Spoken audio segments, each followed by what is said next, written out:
श्री शिवाय नमस्तुभ्यम, श्री शिवाय नमस्तुभ्यम। राधे राधे मेरे प्यारे भाइयों बहनों माताओं व बंधु, कृष्णा भक्ति स्टोरीज चैनल में आपका स्वागत है। बंधुओं, आज फागुन मास में मैं आपके लिए लेकर आया हूँ शिव महापुराण की कथा।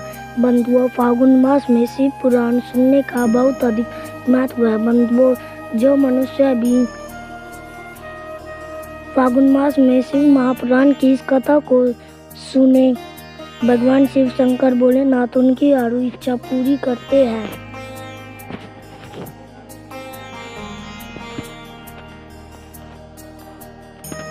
बंधुओं, मन में पूर्ण विश्वास और सच्ची निष्ठा के साथ ही कथा को पूरी सुनना और सुनने के बाद कमेंट बॉक्स में हर हर महादेव अवश्य लिखना। बंधुओं, यदि आपने हमारे चैनल को अब तक सब्सक्राइब नहीं किया तो जरूर करें और बेल आइकन दबाना ना भूलें, ताकि आपको हमारी आने वाली सभी वीडियोस की जानकारी सबसे पहले हो सके। बंधुओं, वीडियो को पूरी सुनने के बाद कमेंट बॉक्स में शिव शंकर भोलेनाथ की जय जरूर लिखे। बोलो शिव शंकर भोलेनाथ की जय हो। ब्रह्मा जी कहते हैं, नारद पूर्व काल में समस्त महात्मा पुनि प्रयाग में एकत्र हुए। वहाँ सम्मिलित हुए उन सब महात्माओं का विधि विधान में एक बहुत बड़ा यज्ञ हुआ। उस यज्ञ में सनकादिक सिद्ध गण वाले देव ऋषि, प्रजापति देवता तथा ब्रह्मा का साक्षात करने वाले ज्ञानी भी पधारे। मैं भी मूर्तिमान वहाँ तेजस्वी निगमों और आगम से युक्त हो सब परिवार वहाँ गया था। अनेक प्रकार के उत्सवों के साथ वहाँ उनका विचित्र समाज जुटा था। नाना शास्त्रों के संबंध में ज्ञान चर्चा एवं वाद विवाद हो रहे थे। मुने उसी अवसर पर सती और पात्र के साथ त्रिलोक हितकारी सृष्टिकर्ता एवं सबके स्वामी भगवान रुद्र भी वहाँ आ पहुँचे। भगवान शिव को आया देख संपूर्ण देवताओं, सिद्धियों, मुनियों ने और मैंने भी भक्ति भाव से उन्हें प्रणाम किया और उनकी स्तुति की। फिर शिव की आज्ञा पाकर सब लोग प्रसन्नता पूर्वक यथा स्थान बैठ गए।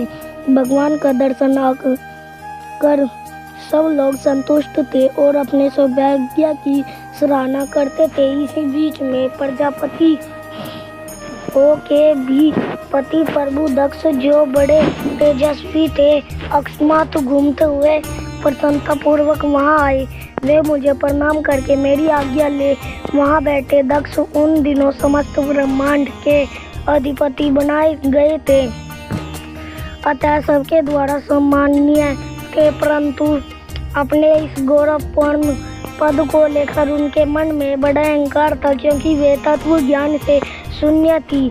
उस समय समस्त देव ऋषियों ने नतमस्तक हो स्तुति और प्रणाम के द्वारा दोनों हाथ जोड़कर उत्तम तेजस्वी दक्ष का अनादर सत्कार किया। परंतु जो नाना प्रकार के लीला विहार करने वाले सबके स्वामी और उत्कृष्ट लीला काल है, उन परमेश्वर ने उस समय दक्ष को मस्तक नहीं झुकाया। वे अपने आन पर बैठ रह गए। महादेव जी को वहाँ मस्तक झुकाते न देख मेरे पुत्र प्रजापति दक्ष मन ही मन अप्रसन्न हो गए। उन्हें रुद्र पर ऐसा क्रोध हो आया। वे ज्ञान शून्य तथा महान अहंकारी होने के कारण महाप्रभु रुद्र को क्रूर दृष्टि से देखकर सबको सुनाते हुए उच्च स्वर से कहने लगे। दक्ष ने कहा, यह सब देवतासुर श्रेष्ठ ब्राह्मण ऋषि मुझे विशेष रूप से मस्तक झुकाते हैं, परंतु वह जो प्रेतों और पिशाच से गिरा हुआ मनस्वी बनकर बैठा है, वह दुष्ट मनुष्य के समान क्यों मुझे प्रणाम नहीं करता। शमशान में निवास करने वाला यह निर्जल जो मुझे इस समय प्रणाम नहीं करता, उसका क्या कारण है। इसके वेदोक्त कर्म लुप्त हो गई। यह भूत और पिशाच से सेवित हो मतवाला बना फिरता है और शास्त्रीय विधि की अवहेलना करके नीति मार्ग को सदा कलंकित किया करता है। इसके साथ रहने वाले या इसका अनुसरण करने वाले लोग पाखंडी, दुष्ट, पापाचारी और ब्राह्मण को देखकर उद्दंडता पूर्वक उसकी निंदा करने वाले होते हैं। यह स्वयं स्त्री में आसक्त रहने वाला रति कर्म में ही दक्ष है। अतः मैं इसे श्राप देने को प्रत्यक और कुरूप है, इसे यज्ञ से बहिष्कृत कर दिया जाए। यह शमशान में निवास करने वाला उत्तम कुल और जन्म से ही हीन, इसलिए देवताओं के साथ यह यज्ञ में भाग ना पाए। ब्रह्मा जी कहते हैं, नारद दक्ष की कही हुई यह बात सुनकर भृगु आदि बहुत से वहाँ ऋषि रुद्र देव को दुष्ट मानकर देवताओं के साथ उसकी निंदा करने लगे। दक्ष की बात सुनकर नंदी को बड़ा क्रोध आया हुआ, उनके नेत्र चंचल हो उठे और वे दक्ष को तो देने के विचार से तुरंत इस प्रकार बोले। नंदीश्वर ने कहा, अरे महामूढ़ दुष्ट बुद्धि दक्ष, तूने मेरे स्वामी महेश्वर को यज्ञ से बहिष्कृत क्यों कर दिया, जिनके स्मरण मात्र से यज्ञ सफल और तीर्थ पवित्र हो जाता है, उन महादेव जी को तूने साप कैसे दे दिया। दुर्बुद्धि दक्ष, तूने ब्राह्मण जाति की चपलता से प्रेरित हो इन रुद्र देव को व्यर्थी साप दे डाला। महाप्रभु रुद्र सर्वथा निर्दोष है, तथापि तूने व्यर्थ ही उनका उपहास किया है। ब्राह्मण आदम जिन्होंने इस जगत की सृष्टि की, जो इसका पालन करते हैं और अंत में जिनके द्वारा इसका संहार होगा, उन्हीं इन महेश्वर रूप को तूने साप कैसे दे दिया। नंदी के इस प्रकार पटकने पर प्रजापति दक्ष रोज से आग बबूला हो गए और उन्हें श्राप देते हुए बोले, अरे रुद्र गणों, तुम सब लोग वेद से बहिष्कृत हो जाओ, वैदिक मार्ग में भ्रष्ट और महर्षियों द्वारा प्रत्यक्ष हो पांडववाद में लग जाओ और शिष्टाचार से दूर रहो। सिर पर जटा और शरीर में वसु एवं हड्डियों का आभूषण धारण करके मद्यपान में आसक्त रहो। जब दक्ष ने शिव के पशुओं को इस प्रकार साप दे दिया, तब उस साप को सुनकर शिव के प्रिय भक्त नंदी अत्यंत रोष के वशीभूत हो गए। सुलादर नंदी भगवान शिव के प्रिय पार्षद और तेजस्वी वे गर्व से बड़े हुए महादुष्ट दक्ष को तत्काल इस प्रकार उत्तर देने लगे। नंदेश्वर बोले, अरे सठ दुर्बुद्धि दक्ष, तुझे शिव के तत्व का बिल्कुल ज्ञान नहीं है, अतः तूने शिव के प्रांतों को व्यर्थ ही श्राप दिया। अहंकारी दक्ष, जिनके चित्त में दुष्टता भरी है, उन भृगु आदि ने भी ब्राह्मण के अभिमान में आकर महाप्रभु महेश्वर का उपहास किया है। अतः यहाँ जो भगवान रुद्र से विमुख तुझ से दुष्ट ब्राह्मण विद्वान है, उनको मैं रुद्र के प्रभाव से ही श्राप दे रहा हूँ। तुझ जैसे ब्राह्मण कम फल के प्रशंसक वेदवा में फंसकर वेद के तत्व ज्ञान से शून्य हो जाए। यह ब्राह्मण सदा भोगों में तन्मय रहकर स्वर्ग को ही सबसे बड़ा पुरुषार्थ मानते हुए स्वर्ग से बढ़कर दूसरी कोई वस्तु नहीं ऐसा कहते रहे, और काम तथा क्रोध लोभ और मत से युक्त हो लग भिक्षुक बने रहे। कितने ही ब्राह्मण वेद मार्ग को सामने रखकर शूद्रों का यज्ञ कराने वाले और दरिद्र होके सदा दान लेने में ही लगे रह गए। दूषित दान ग्रहण करने के कारण वे सबके सब नरकगामी हो गए। दक्ष, उनमें से कुछ ब्राह्मण तो ब्रह्मा राक्षस भी हो गए, जो परमेश्वर सिंह को सामान्य देवता समझकर उनसे द्रोह करता है। वह दुष्ट बुद्धि वाला प्रजापति दक्ष तत्व ज्ञान से विमुख हो जाए। यह विष्णु सुख की इच्छा से कामना रूपी कपट से युक्त धर्म वाले गृहस्थ आश्रम में आसक्त रहकर कर्मकांड का तथा कर्म फल की प्रशंसा करने वाले सनातन वेदवाद का ही विस्तार करता रहे। इसका आनंददायी मुख नष्ट हो जाए, यह आत्मज्ञान को भूलकर पशु के समान हो जाए। यह दक्ष क्रम भ्रष्ट हो शीघ्र ही बकरे के मुख से युक्त हो जाए। इस प्रकार कुपित हुए नंदी ने जब ब्राह्मणों को और दक्ष ने महादेव जी को शाप दिया, तब वहाँ महान हाहाकार मच गया। नारद ने वेदों का प्रतिपादक होने के कारण शिव तत्व को जानता हूँ, इसलिए दक्ष का व्यास सुनकर मैंने बारंबार उसकी तथा भृगु आदि ब्राह्मणों की भी निंदा की। सदाशिव महादेव जी भी नंदी के यह बात सुनकर हंसते हुए से मधुर वाणी में बोले। वे नंदी को समझने लगे।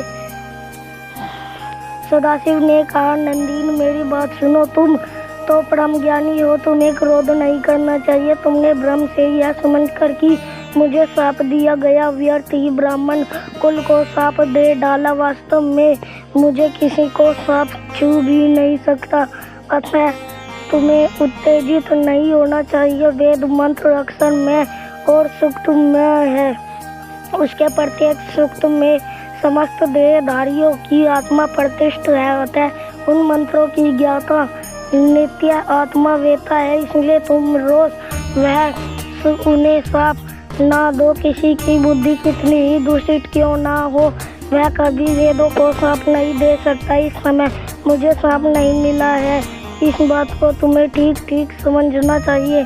महामते, तुम संकादंगल समस्त उपकरण में भी यूं ही यज्ञ की आत्मा में हूँ। यज्ञ प्राय निजमान भी मैं हूँ और यज्ञ से बहिष्कृत भी मैं ही हूँ। यह कौन, तुम कौन और यह कौन, वास्तव में सब मैं ही हूँ।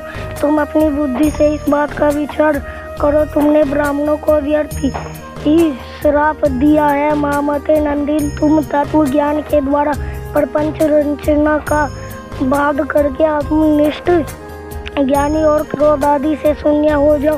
ब्रह्मा जी कहते हैं, नारद भगवान शंभु के इस प्रकार समझाने पर नंदी के विवेक पर्यायन हो क्रोधित रहित एवं शांत हो गए। भगवान शिव भी अपने प्राण प्रिय पार्षद नंदी को शीघ्र ही तत्व का बोध कराकर प्रमुख गुणों के साथ वहां से प्रसन्नता पूर्वक अपने स्थान को चल दिए। इधर रोषवेश्य युग दक्ष भी ब्राह्मणों से घिरे हुए अपने स्थान को लौट गए, परंतु उनका चित्त शिव द्रोह में ही तत्पर था। उस समय रुद्र को शाप दिए जाने की घटना का स्मरण करके दक्ष सदा महान रोष से भरे रहते थे। उनकी बुद्धि पर मूर्ता छा गई थी। वे शिव के प्रति श्रद्धा को त्याग कर शिव पूजकों की निंदा करने लगे। तात नारद इस प्रकार परमात्मा शंभु के साथ दुर्व्यवहार करके दक्ष ने अपनी जिस दुष्ट बुद्धि का परिचय दिया था वह मैंने तुम्हें सुना दिया। अब तुम उनकी पराकाष्ठा को पहुंची हुई दुर्बुद्धि का वृत्तांत सुनो। मैं तुम्हें सुना रहा हूँ। राधे राधे। जय श्री कृष्ण। बंधुओं, यदि फाल्गुन मास अध्याय 16 समाप्त। कल फाल्गुन मास के अगले अध्याय में आगे की कथा सुनेंगे। देखो, यह संसार हमको जो लगता है अपना, यह संसार जो हमें लगता है अपना पूरी तरह झूठ है। बस यह एक सपना याद रहता है। सबको अपना हर एक काम है। प्रभु नाम सत्य है, बाकी सब नाकाम है। याद रखो इसको। जब हमें पता है सिर्फ कृष्णा सारा है, तो फिर क्यों इस जग से आस लगा कर बैठे हैं। धर्म और कर्म ही साथ जाएंगे ना, बाकी सब तो यहीं रह जाएगा। और हम जग पर तो ज्यादा ध्यान देते हैं पर कर्मों पर नहीं, इसलिए बारंबार याद दिला रहा हूँ। अभी भी समय है, जाग जाओ, जाग जाओ। सोचो और विचार करो। कलयुग में मुक्ति पाना बड़ा सरल है, क्योंकि कहा गया है ना, कलयुग में केवल नाम आधार, सिर्फ नाम जाप करके भक्ति मुक्ति प्रेम सब पाया जा सकता है।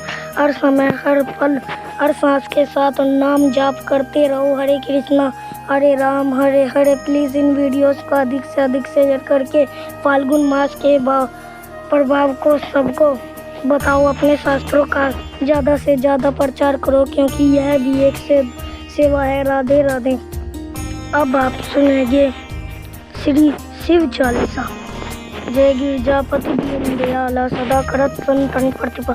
बालचंद्र मासो हथनी के कानन कुंडल नाग फनी के अंग गोर सिर गंग बहाए मुंड माल पिणसार लग वस्त्र काल बागंबर सोए छवि को देखी नगमणि मैना मातु की हवे दुलारी वाम बाग अंग सोवत छवि न्यारी कर त्रिशूल सोहत छवि बाड़ी करत सदा शत्रुन चैका नंदी गणेश सोहे तय क्या से सागर मध्य कमल है जासी कार्तिक श्याम और गण राउया छवि को कह जात न कहो देवन जब जाए पुकारा तभी दुख पर आप निवारा किया उपद्रव तारक भारी देवन सब मिली तुम्ही ज्वार तुरसंडानन आप पटाओ लव निमेश में मारी गिराई आप जलंधर असुर संगार स्वस्थ तुम्हारा विदित संसार त्रिपुरासुरी स्वन युद्ध मचाई सभी कृपा कर लीन के या कपेर तपी भगरत भारी पूरा प्रतिज्ञा तास पुरारी दानिन मह तुम समको नाई सेवा की स्तुति करत सदा वेद नाम मई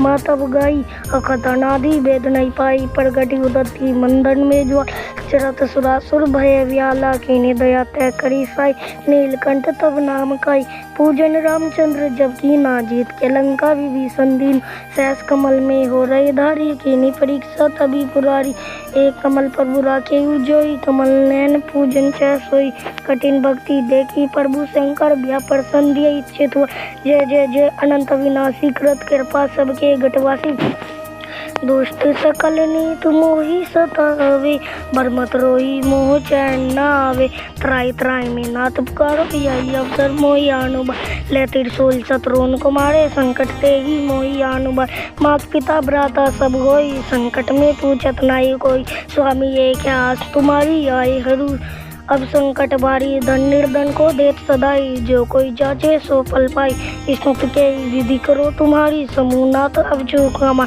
शंकर हो संकट के नाशक विघ्न विनाशन मंगल कारण योगी यत मुनि ध्यान लगा नारद सारद शीश नवावे नमो नमो जय नमः शिवा सुर ब्रह्मादिक पार न पाए जो यह पाठ करे मन लाई ता पर होता है शंभु साई तिरनिया जो कोई हो अधिकारी पाठ करे सो पावन हारी पुत्रहीन की इच्छा जो निश्चय शिव प्रसाते पंडित त्रिरोदशी को लावे ध्यान पूर्वक होम करावे त्रिरोदशी व्रत करे हमेशा तन नहीं ताके रहे कलेश धूप दीप नैवत चढ़ावे शंकर समुख पाठ सुनावे जन्म जन्म के पाप नसावे अंत धाम शिवपुर में पावे कहेगा अयोध्या आस तुम्हार जाने सकल हरु हमारी नीत नेम कर प्रार्थी पाठ करो चालीसा तुम मेरी मनोकामना पूर्ण करो जगदीश मगसगर छठी हे मंत्र ऋतु संबन 64 जान स्तुति 40 भी पूर्ण कीन कल्याण